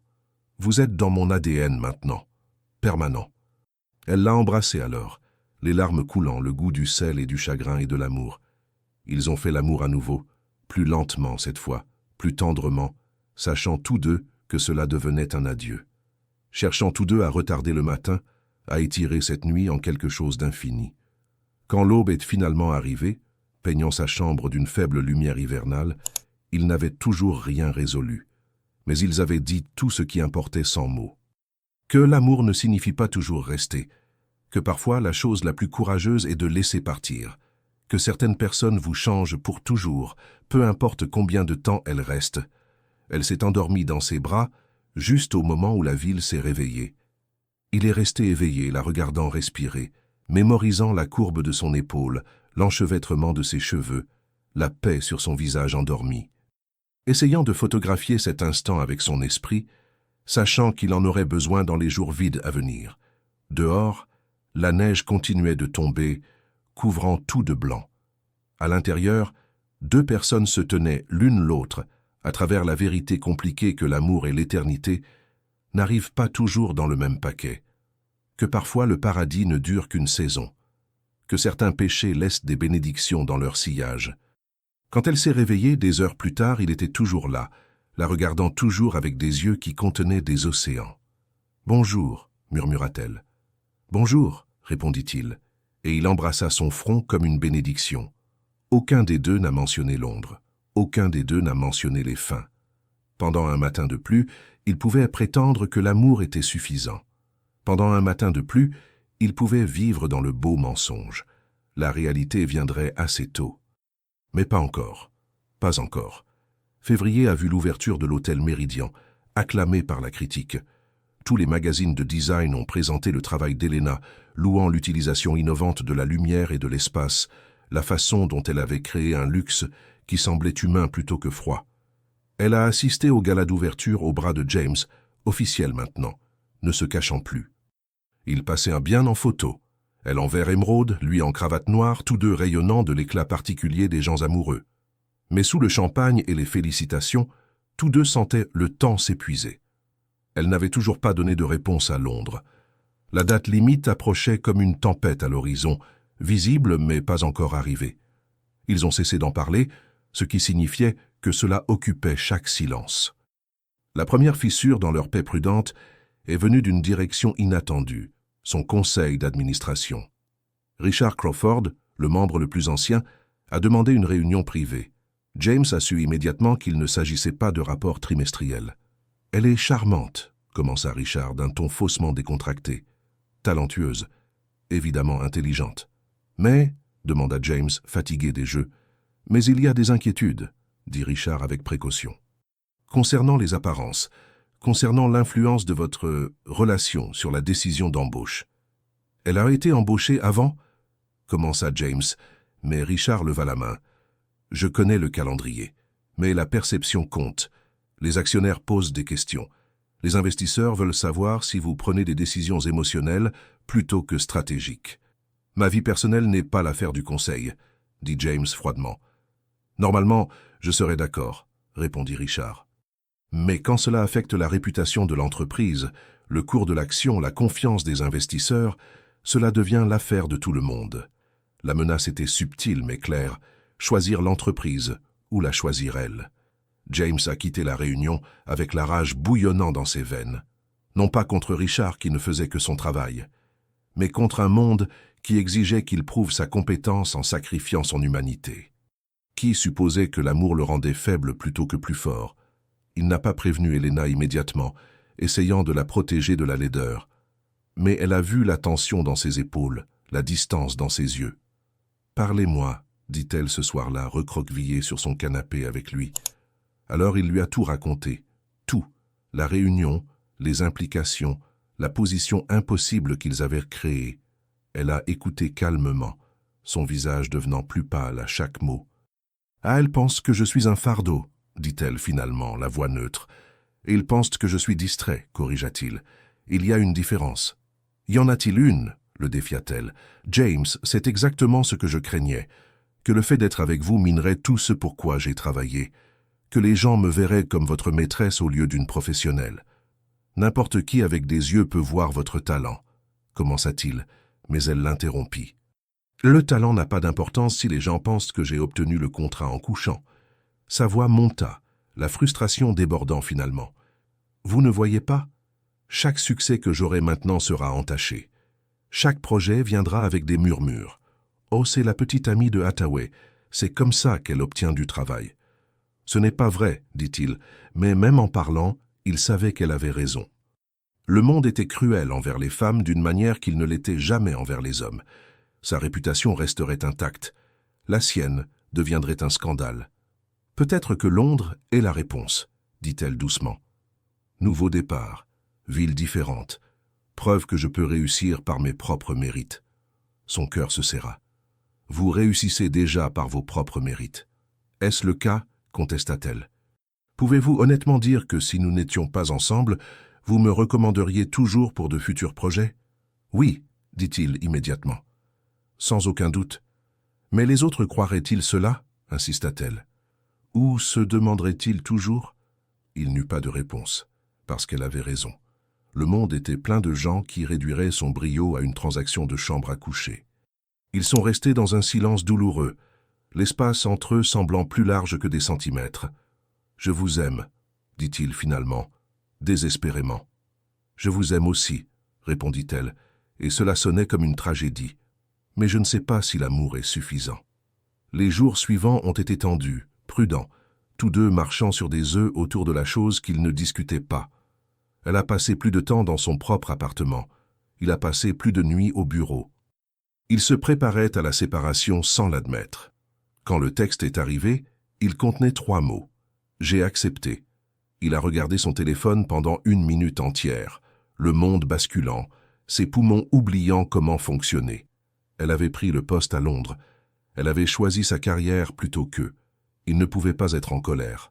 C'était le bon choix, le choix intelligent, le choix qu'il aurait fait à sa place. Mais la compréhension ne rendait pas la douleur moins vive. Il est allé à son appartement ce soir-là, l'a trouvé en train de faire ses valises, les yeux rouges d'avoir pleuré. « Quand partez-vous » demanda-t-il, fier que sa voix reste ferme. « Dans 3 semaines, » dit-elle. « Je voulais vous le dire en personne, mais je ne pouvais pas. » Sa voix se brisa. Il a traversé la pièce, l'a tirée dans ses bras, l'a tenue pendant qu'elle sanglotait. « C'est bon, » murmura-t-il dans ses cheveux. « Vous avez fait le bon choix. »« Alors pourquoi ai-je l'impression de mourir ?» demanda-t-elle à travers les larmes. Parce que c'est le bon choix, dit-il. Les bons choix font généralement le plus mal. Ils sont restés là, se tenant l'un l'autre dans son appartement, à moitié emballé, pleurant un avenir qu'ils n'auraient jamais. « Nous pourrions essayer à distance, » proposa-t-elle, mais cela sonnait creux, même pour elle. « Nous pourrions, » acquiesça-t-il. « Mais je pense que nous savons tous les deux que ce n'est qu'une douleur retardée. » Elle s'est reculée, la regardait avec la dévastation dans ses yeux. « Alors c'est ça? Nous, juste. Finissons? » « Nous ne finissons pas, » dit-il, encadrant son visage avec ses mains. « Nous nous transformons simplement. Vous serez toujours la femme qui m'a appris ce qu'est le lien. Et je serai toujours l'homme qui m'a rendue assez courageuse pour me choisir moi-même, » termina-t-elle. Ils se sont embrassés alors, doux salés et désespérés, essayant de mémoriser le goût de l'autre. On fait l'amour une dernière fois dans sa chambre, lentement et tendrement et déchirant. On dit tout ce que leur corps ne pouvait contenir par des mots. Après, allongée dans l'obscurité, elle demanda « Pensez-vous que nous retrouverons cela avec d'autres personnes ?»« Je ne sais pas, » admit-il, « mais j'espère que vous le ferez. Vous méritez tout, Helena, chaque rêve, chaque succès, chaque bonheur. »« Vous aussi, » murmura-t-elle. « Promettez-moi que vous ne redeviendrez pas cet homme froid que j'ai rencontré pour la première fois. Promettez-moi que vous resterez ouvert. »« Je promets d'essayer, » dit-il, car c'était la seule vérité qu'il pouvait offrir. Ils se sont endormis enlacés, sachant tous deux que c'était leur dernière nuit, que le matin apporterait des adieux et des avenirs séparés et le lent travail de désapprendre les rythmes de l'autre. Mais pour l'instant, il y avait ceci. Chaleur, présence, amour dans sa forme la plus pure. Pour l'instant, cela devait suffire. Parce que parfois, l'amour signifie laisser partir. Parfois, le paradis a une date d'expiration. Parfois, la chose la plus courageuse que deux personnes puissent faire est de choisir leur chemin individuel, même lorsque leurs cœurs veulent fusionner. Le matin est arrivé trop tôt, comme il le fait toujours, et avec lui, le début de la fin. Les 3 semaines suivantes se sont déroulées dans un flou surréaliste de dernière fois. Dernier café dans sa cuisine, dernière promenade dans le quartier enneigé, dernière fois qu'ils se réveillaient enlacés. Ils ont essayé de faire en sorte que chaque moment compte, d'entasser une vie entière de souvenirs en 21 jours. Mais les fins ne fonctionnent pas comme ça. Elles sont désordonnées, incomplètes et arrivent toujours trop vite. Une semaine avant son départ, James a fait quelque chose qu'il n'avait jamais fait auparavant. Il a appelé son thérapeute.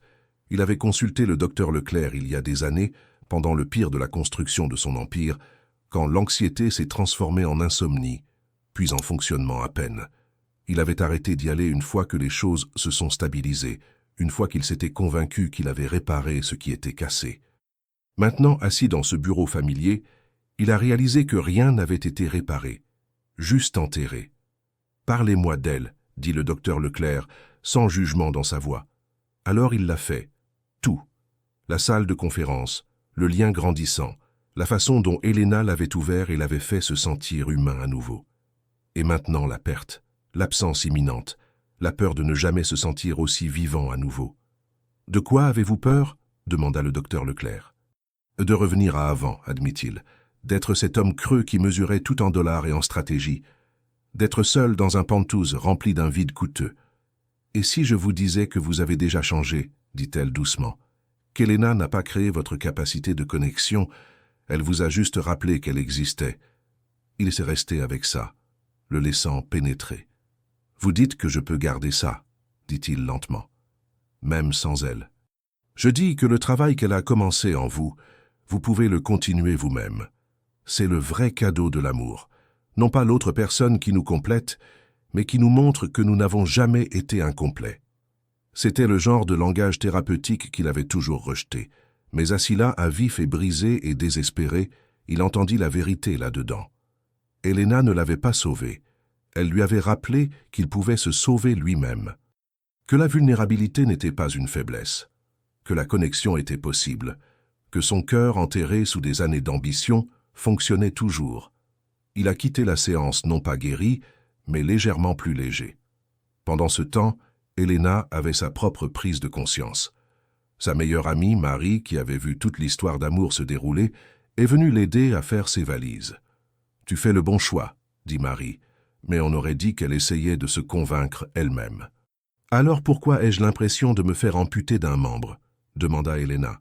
« Parce que l'amour et la logique ne parlent pas la même langue, » répondit Marie. « Logiquement, Londres est parfait, mais le cœur ne se soucie pas de l'avancement de carrière.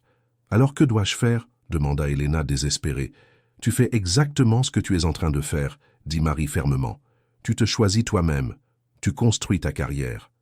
Tu prouves que tu peux réussir sans le nom de famille de qui que ce soit attaché au tien.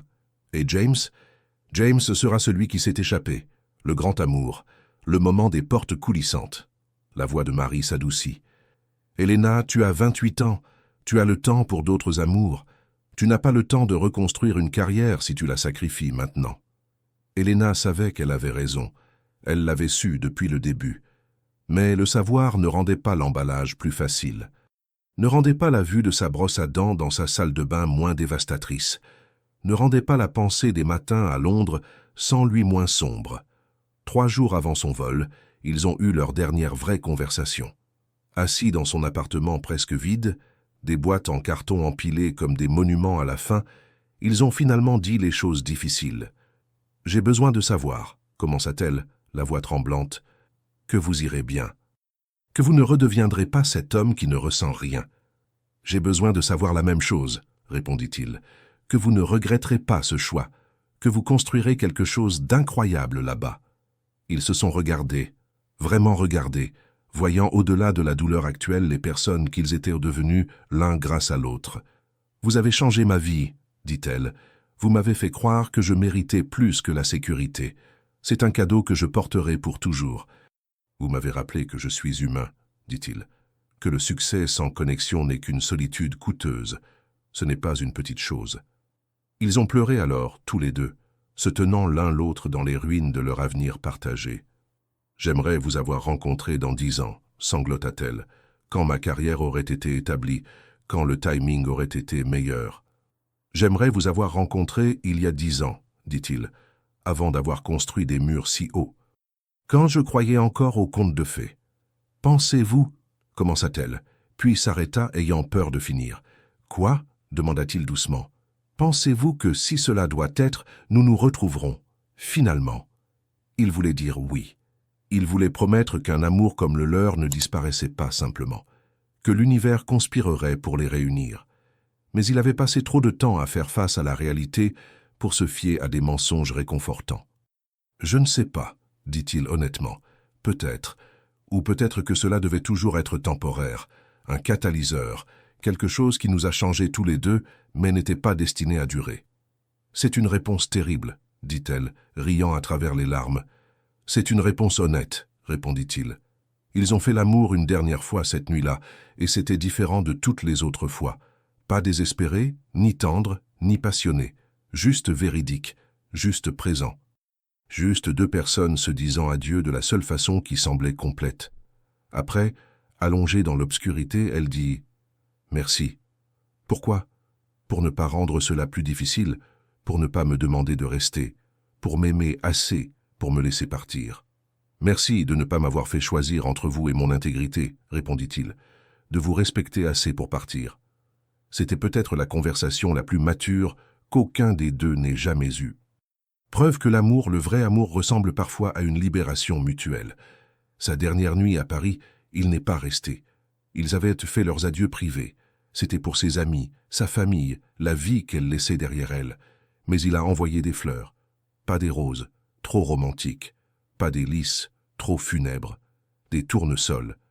Brillants et pleins d'espoir et pleins de promesses européennes. La carte disait simplement « Soyez extraordinaires ». Vous l'êtes déjà. Elle l'a gardé, pressé entre les pages de son livre d'architecture préféré. Le vol était tôt, alors ils ne se sont pas rencontrés à l'aéroport, trop publics, trop susceptibles de briser leur calme prudent. Au lieu de cela, sa dernière image d'elle était de la voir s'éloigner de son appartement vide, un dernier regard en arrière. Sa dernière image de lui était debout dans une rue enneigée, les mains dans les poches, regardant jusqu'à ce qu'elle disparaisse au coin de la rue, sans faire de signe, sans la rappeler, juste en témoignant du départ. Parfois l'amour ressemble à s'accrocher, parfois il ressemble à laisser partir. C'était un amour de lâcher prise, et ça faisait exactement aussi mal que ce qui compte fait toujours mal. 6 months passed. Winter surrendered to spring. Then summer arrived with its brutal heat, and New York moved on like cities do. The Meridian Hotel thrived, and James took on new projects, each one a little more daring than his usual conservative approach. He hired an artist to create a mural in his next building's lobby. Abstract, emotional, the kind of thing old James would have called impractical. New James understood that beauty was its own justification. He kept seeing Dr. Patel, doing the hard work of understanding why he'd built those walls, what he was protecting, whether he still needed the armor. Slowly, carefully, he opened up to the world again. Joined his team for drinks after work, instead of immediately leaving. Called his mother more, rebuilt bridges he'd let crumble under the weight of ambition. Went on a date, eventually, with a kind lawyer Patricia set him up with. It didn't work out. No one was Elena. But the fact that he tried felt like progress. He thought about her constantly at first, then frequently, then occasionally, then sometimes. The way you do with people who've permanently rearranged your interior landscape. He followed her career from distance, saw her name in architectural journals, felt pride and grief in equal measure. She was thriving, exactly as she deserved. In San Francisco, Eleanor was building something extraordinary. Her firm gave her freedom to experiment, and the designs she created were unlike anything she'd done before. Bold, unexpected. The wild ideas she'd kept hidden were finally being realized. She won awards, got profiled in magazines, made a name completely separate from anyone else's last name. Exactly what she'd needed to prove, first to the world, then to herself. She dated too, eventually. Nice men who were uncomplicated, available, safe. None of them were James. That intensity, that recognition, that feeling of coming home. But maybe that was okay. Maybe once in a lifetime was called that for a reason. She kept his pocket watch on her desk, the brass worn smooth from nervous handling. Kept the architectural pencils, though she couldn't bring herself to use them. Some things were too precious for practical application. She thought about him too, though less as time passed. Not because she loved him less, but because she'd learned love could be carried rather than clung to, that some people live in your heart even after they leave your life. Then, in late September, exactly 1 year after their first meeting, she got an email. From James. Subject line: "Thought you'd appreciate this." The body was brief. A link to a New York Times article about a new architectural philosophy emerging in commercial real estate. The article quoted her work extensively as an example, and at the bottom, 3 words: "Proud of you." She stared at the email for 10 minutes, heart racing, eyes stinging. The fact that he still thought of her, that he followed her career, that he'd reached out. She typed and deleted 5 responses before settling on simple truth. "Thank you, for everything." His response came hours later. The pencils weren't just metaphorical. "I hope you're being wild." She laughed, cried, felt the old wound ache in that bittersweet way of healed but not forgotten injuries. They didn't start texting regularly after that, didn't fall back into old patterns. Just the occasional message, on her birthday, on the anniversary of the Meridian's opening, on random Tuesdays when one reminded the other of something, friendly, affectionate, maintaining connection without reigniting flame.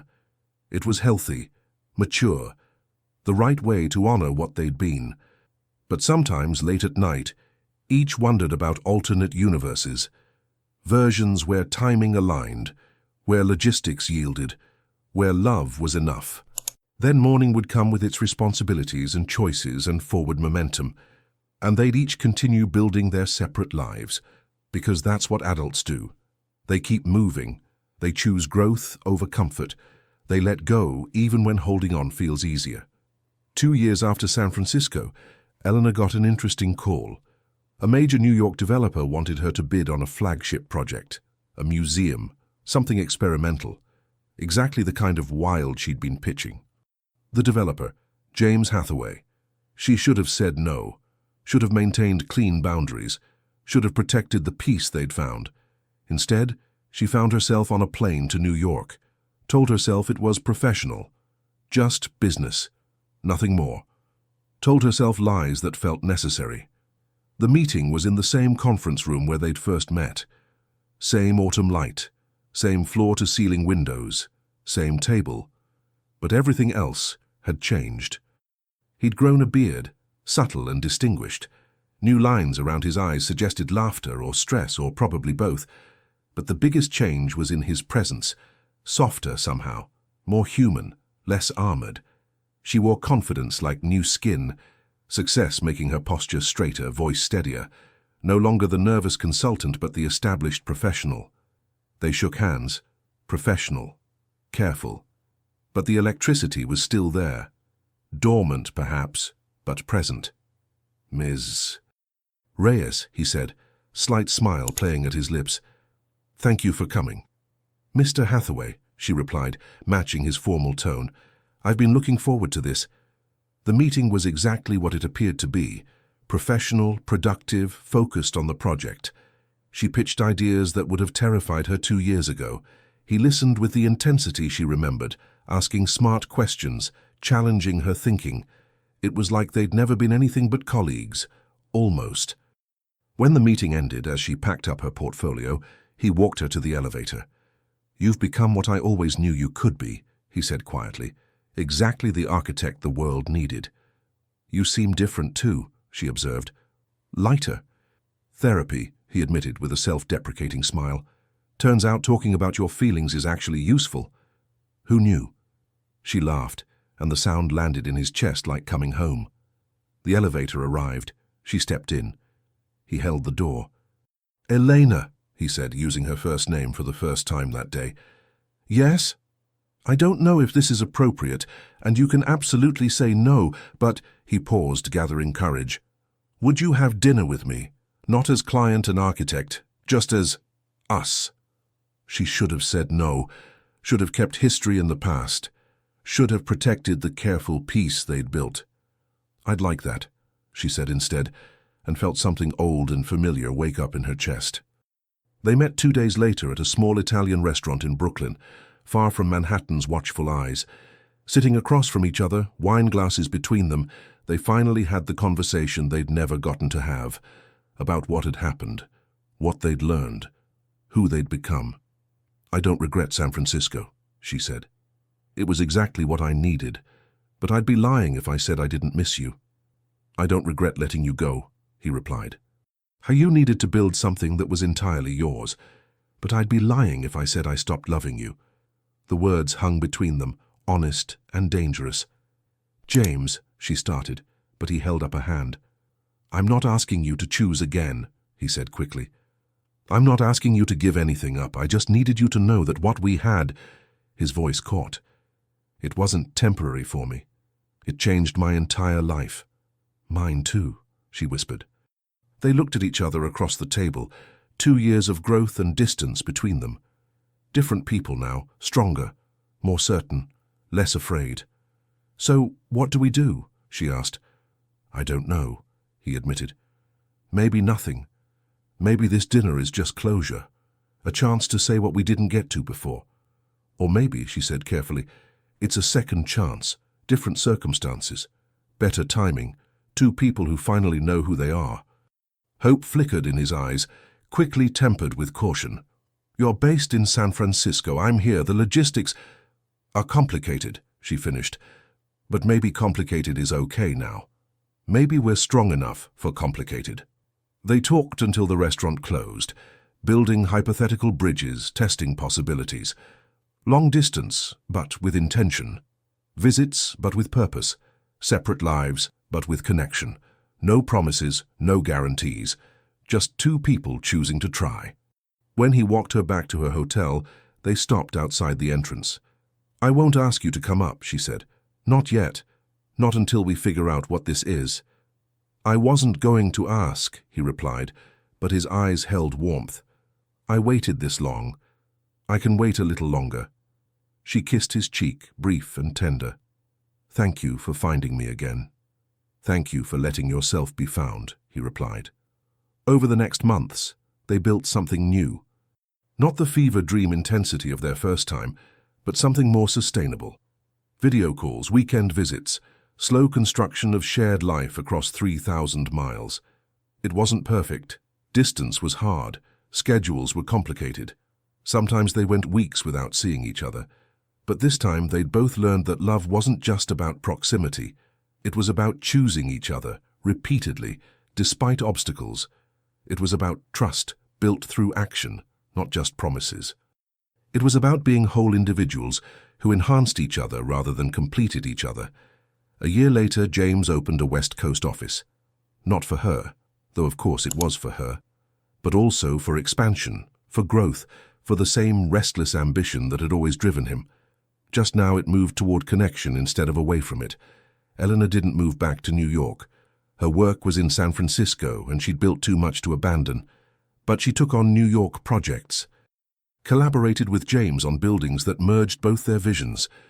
They bought a brownstone in Brooklyn together, the kind of place she'd always dreamed of, filled it with books and art and laughter, and the occasional argument about whether to renovate the kitchen.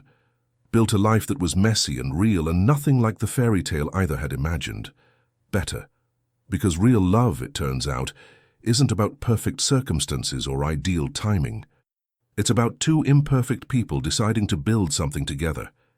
It's about growth and patience and choosing each other even when it's hard. It's about recognizing that some loves are worth the complications.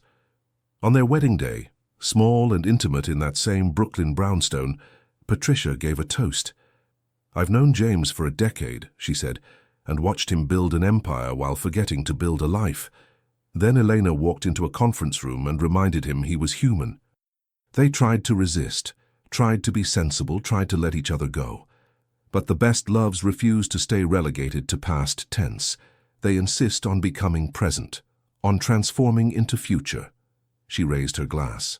To loves that refuse to stay buried, to second chances, to people brave enough to try again. Everyone drank, and Elena caught James's eye across the room. He smiled, and she recognized that look. The same one from that first conference room. The same recognition. The same inevitability. Some people spend their whole lives looking for this. Some people find it and lose it and find it again. Some people learn that heaven and sin aren't opposites. They're partners in the dance of becoming. That night, as Brooklyn slept around them, they lay in their brownstone bed. "Do you ever wonder about the version of us that didn't make it?" she asked. "Sometimes," he admitted. "But then I remember. We did make it. Just not in a straight line." "No regrets?" she asked. "Only that I didn't tell you I loved you sooner," he said. "That I wasted any time pretending I didn't." "We needed the time," she said wisely. "Needed to become people who could sustain this." He pulled her closer, and she fit against him exactly the way she had 2 years ago. Some things don't change, even when everything else does. "Thank you," he whispered into her hair. "For what? For being patient with my walls. For seeing past them. For coming back even after I let you go. Thank you for loving me enough to let me leave," she replied, "and for being here when I found my way back." They fell asleep like that.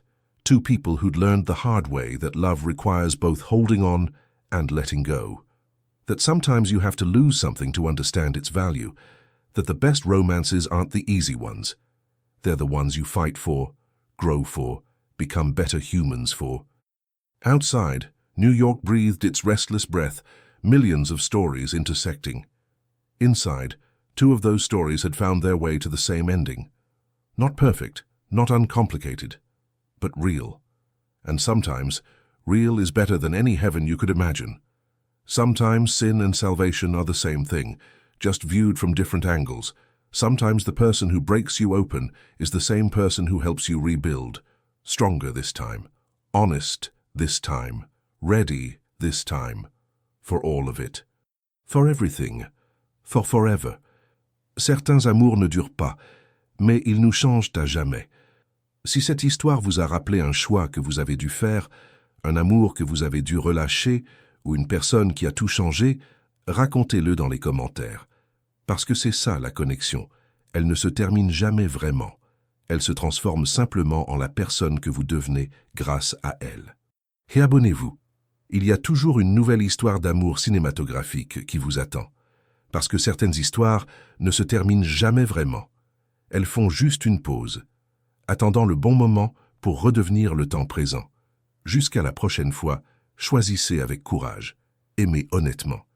Et souvenez-vous, le paradis vaut parfois le péché.